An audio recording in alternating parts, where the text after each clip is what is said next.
It was perfect. That was the intro for you. I love it. How are you doing today? Great. How are you? We are amazing. I'm definitely excited for this conversation. I've heard so much about everything that you have going on and what you do. And I don't know about nobody else, but I know I need some Yeah, business we need gems. all this gems, girl. I need some business Give gems. it to you today. Let's go. I'm so excited. It's so hype. I am definitely, this is a blessing just to be able to have this conversation, especially in the times that we're in. There's a lot of small business owners, large business owners, just business owners, period, that are trying to figure out how to move in the midst of a pandemic that none of us have ever experienced before and stay relevant. And I was telling MK, for a lot of people, I don't know. I think I'm blessed because I haven't struggled in the pandemic because I've shifted the way that I've done business to be able to still make money. But I want other people to also be able to benefit from some of the jewels and the gems that you have and how to move in times like this. So I think first what we should do is give people a little backstory just about your career and how you got to where you're at. Yeah, well, first, I just want to say thank you so much for having me on today. I'm so honored to be speaking with you ladies. I know it's going to be amazing. And I'm just grateful that you want to share entrepreneurship with people on here because it's needed more than ever before. And really, like you said, just how to pivot during these times. But just to give you a little history about myself, I'm an entrepreneur. Living in Orlando, Florida, very excited about it. But I started my first business at the age of 17 years old. I launched a company called Superstar Nail Lacquer, which was one of the first toxin-free and vegan nail polish brands. Now, at that time, people were like, what's vegan? You know, all these products are vegan now. We were on the cutting edge, and it was something that we were very passionate about because we wanted something healthy that pregnant mothers could wear, that people who were health conscious could wear. And so it started from there. And then afterwards, we just got into coaching. I teamed up with my mom, Dr. Stacia. We do business coaching for women across the world. And really, it just started there. But one thing that I realized at that age was, man, if I could become successful and then share the success tips with people around the world, that was the mission. And so I always kept that in my mind. So now I'm able to do that. And now we're here. That's amazing. Platform to share with others how they can do the same. I love that. I love that. Now, you said you started your business at 17, but you were also in college at the same time as starting that business. But now, by the age of 30, you've grown to have 6 different businesses. Not to even mention, when I was reading up, I was like, wait a minute. She got her products at the Grammys, at the Oscars, on BET, Tyler Perry. And then when you look at your social media and following, because when you think about if you started that business at 17 and where we're at today, social media and digital media was not that much in existence. So there's been a lot of times in your career that you personally had to pivot and grow those things. So what are some things that you had to identify as, you know, going with age and coming with new products, new businesses? How were you able to amass such a large following amongst all your platforms, really? Yeah. No, that's so funny that you mentioned social media because I remember when I first started, it was more so Twitter. Right. Instagram wasn't really the thing back then. And here was the reality. And this is where we talk about pivoting was because I was a small business entrepreneur starting this nail polish company. When you have other brands out there, we won't name them, but we know the brands that we use every single day, right? And so I'm coming in trying to compete against them. I'm 17 years old. What do I do? And so I thought at that time, well, why don't I use social media? If I'm using social media to connect with people around the world, friends, you know, people say in the DMs now, you connecting with boys or girls or whatever you're doing. Right. I was like, well, why can't I use it to connect for my business? And there were no courses on it at the time. There was no blueprint for that. And so I just started reaching out to people, sharing our products, putting samples online. I said, if it works, then it works.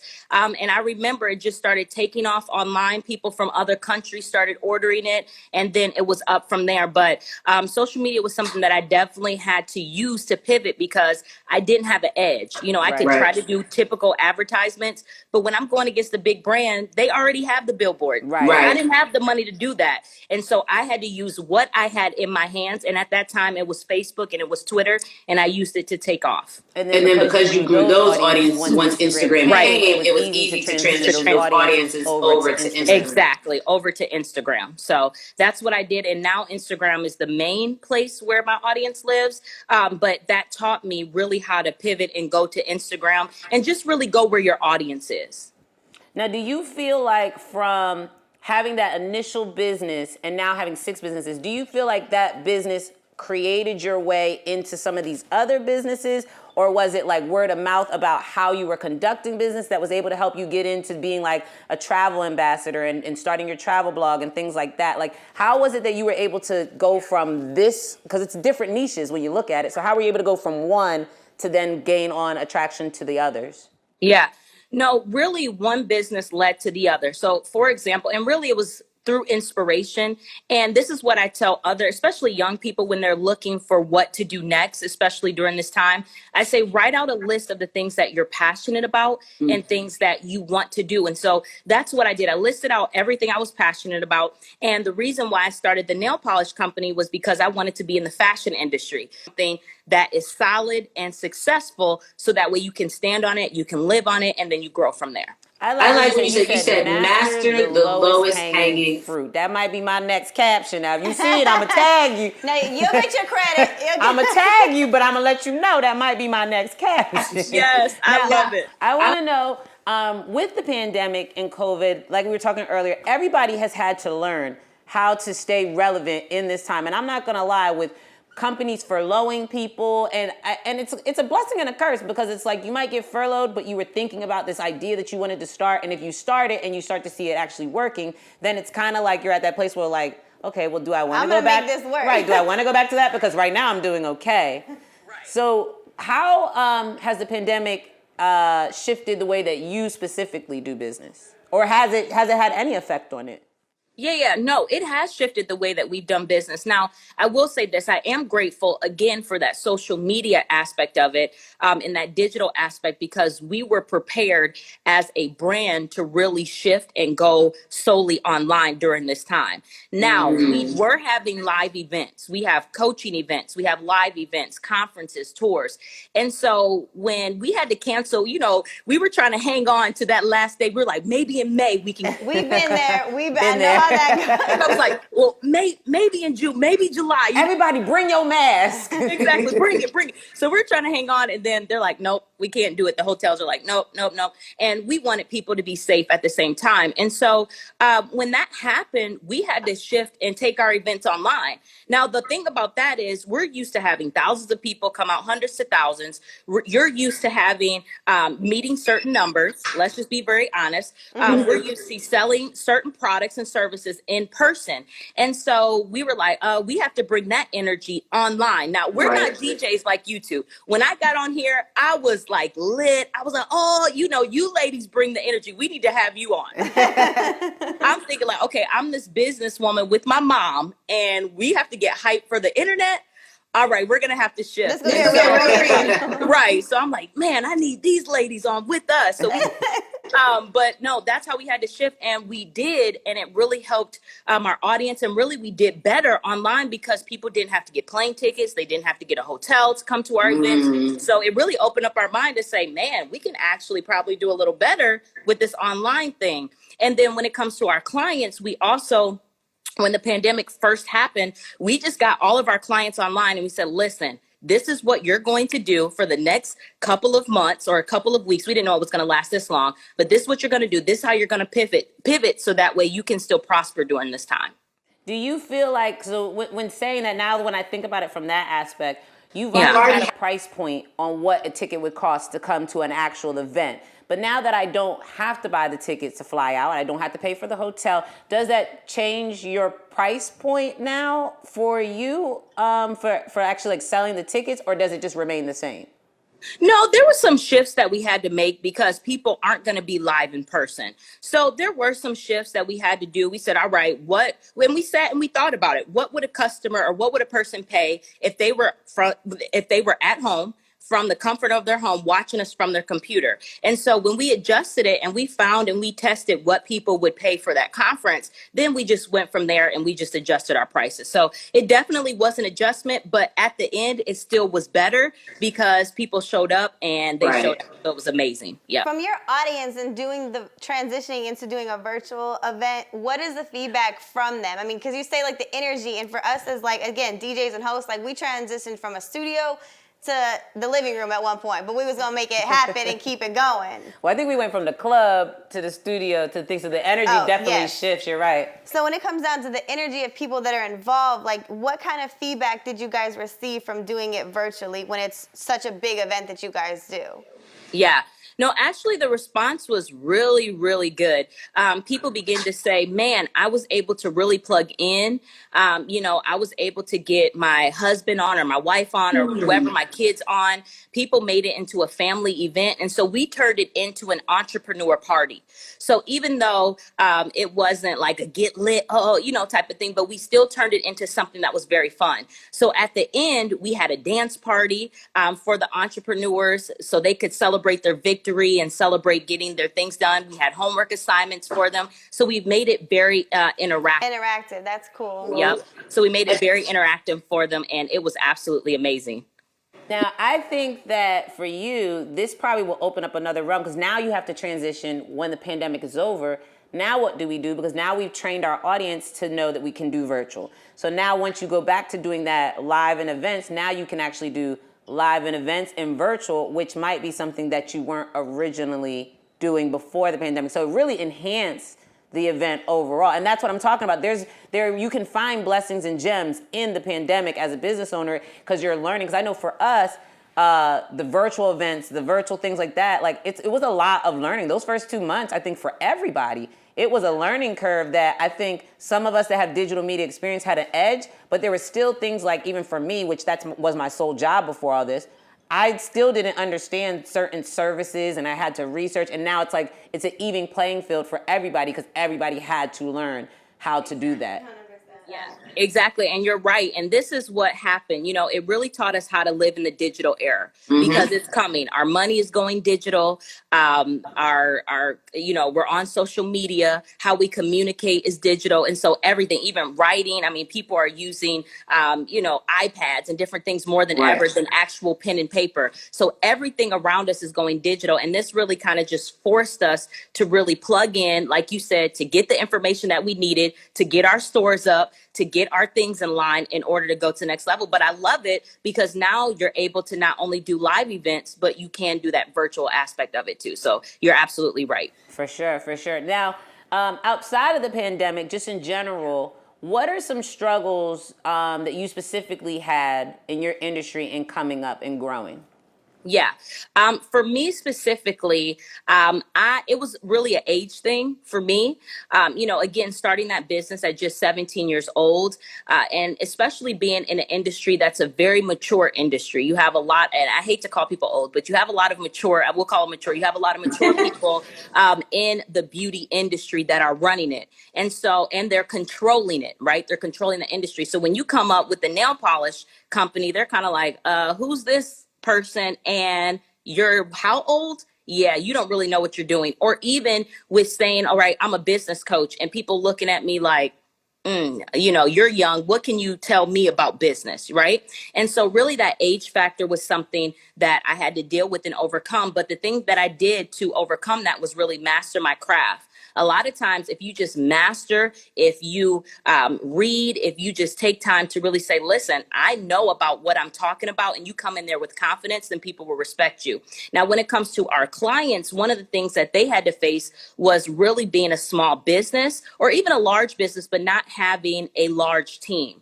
All right. So when you want to go to that new level and you want to maybe expand your business, but you're a one-man show, it's kind of hard to do. So what we do and how we stepped in through our Success Master, Women in Wealth, or even our trading club was saying, hey, here's a community where you can come together. You guys can exchange services and you can grow your business. Have a big staff to help. That's amazing. So pretty much what you're saying is between all your people together, it's like, what do you do? What do you do?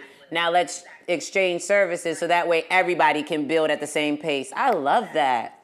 I Yep. So you really do do. this, you do that, and they come together. Have a team. You have together.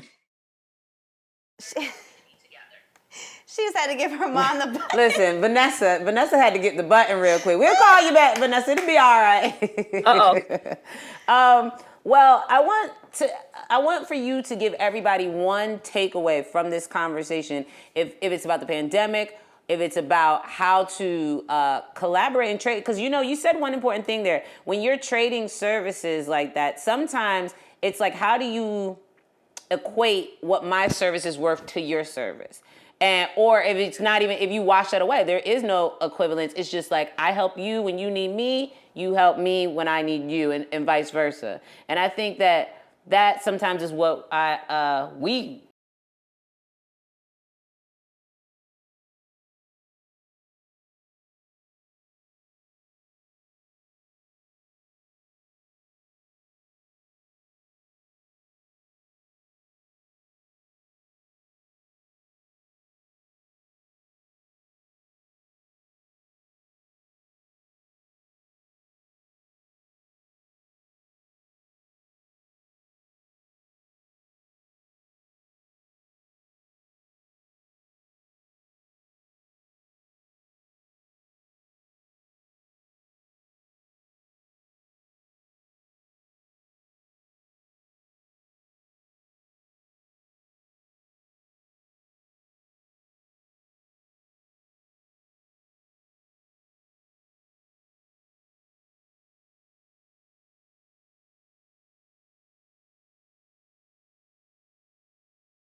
Thank you for watching.